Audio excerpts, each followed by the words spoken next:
Para sa damit na ka-bloom sa bango, subukan ang Charm Fabric Conditioner. Charm Fat-Con, bangong kumaka-bloom. Charm Fat-Con, damit ay may bango ng salibong bulaklak. Charm Fabric Conditioner with Stay Fresh Technology. Damit ay ka-bloom sa bango. Charm Fat-Con, bangong kumaka-bloom. Charm Fat-Con, damit ay may bango ng salibong bulaklak. Charm Fabric Conditioner. Manufactured by ACS Manufacturing Corporation. ISO certified. World-class quality. ACS.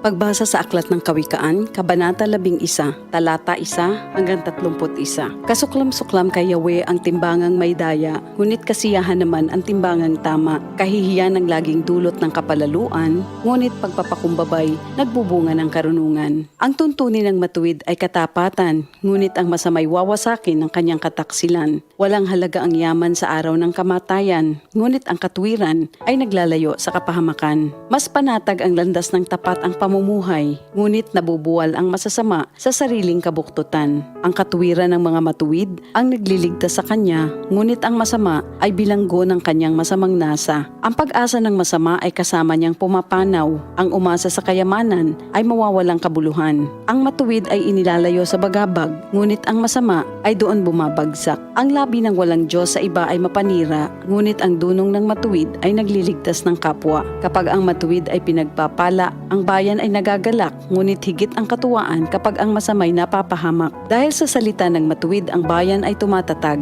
ngunit sa kasinungalingan ng masama, ang lungsod ay nawawasak. Ang kapos sa kaalaman ay humahamak sa kapwa, ngunit laging tahimik ang taong may unawa. Walang maitatago sa bibig ng madaldal, ngunit ang tunay na kaibigan, iyong mapagkakatiwalaan. Sa kakulangan ng tuntunin ng bansa ay bumabagsak, ngunit sa payo ng nakararami, tagumpay ay tiyak. Ang nananagot para sa iba, sa gusot ay nasasadlak, ngunit ang ayaw gumarantiya ay malayo sa bagabag. Ang babaeng mahinhin ay nag-aani ng karangalan, ngunit ang walang dangal, tambakan ng kahihiyan. Lagi sa kahirapan ang taong tamad, ngunit masagana ang buhay ng isang masipag. Ang taong mabait ay nag-iimpok ng kabutihan, ngunit winawasak ng marahas ang sarili niyang buhay. Ano man ang anihin ng masama ay walang kabuluhan, ngunit ang gawang mabuti ay may pagpapalang taglay. Ang taong nasa matuwid ay makasusumpong ng buhay, ngunit ang landas ng masama ay patungo sa kamatayan. Ang kaisipang masama kay Yahweh ay kasuklam-suklam, ngunit ang lakad ng matuwid kay Yahweh ay kasiyahan.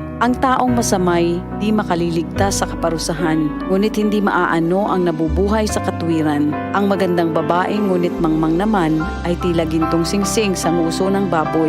Anumang nais ng matuwid ay nagbubunga ng kabutihan, ngunit ang mahihintay lang ng masama ay kaparusahan. Ang taong mapagbigay ay lalong yumayaman, ngunit naghihirap ang tikom ng mga kamay. Ang taong matulungin sasagana ang pamumuhay, at ang marunong tumulong ay tiyak na tutulungan. Sinusumpa pa ng lahat ang nagkakait ng butil, ngunit pinupuri ang nagbibigay ng pagkain. Kung mabuti ang hangarin, ikaw ay igagalang. Kapag humanap ng gulo, iyon ay masusumpungan. Malalantang tila dahon ang nagtitiwala sa kanyang yaman, ngunit ang matuwid ay giginhawa tulad ng sariwang halaman. Ang nagpupunla ng gulo sa sariling sambahayan, mag-aani ng problema, gugulo ang pamumuhay. Ang taong mangmang at walang nalalaman ay alipin ng matalino habang siya'y nabubuhay. Buhay ang dulot ng matuwid na pamumuhay, at kamatayan naman ang hatid ng karahasan. Ang matuwid ay ginagantimpalaan dito sa lupa, ngunit paparusahan naman ang mga makasalanan at masasama. Ito ang salita ng Diyos.